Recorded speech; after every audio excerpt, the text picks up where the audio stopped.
What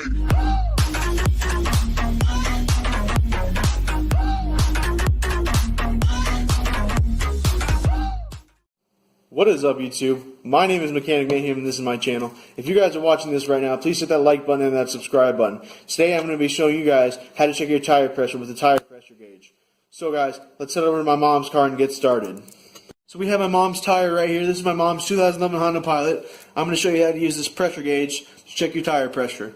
So first of all, we've got the front of it. This is your open end. That's going to pop into this little stud here, and it's going to measure it by pulling out this thing, or pushing it out, excuse me. This end is for deflating it. So you push that into the stud and it releases air. Anyways, I'll show you the bottom of this real quick.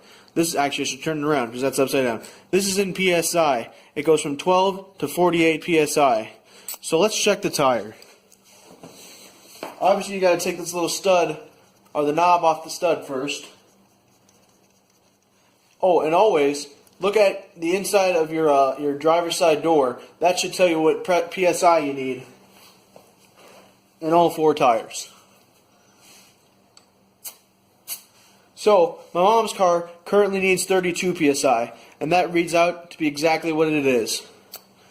Alright guys, so let's head back over to my bench, and I'll tell you some more about this video.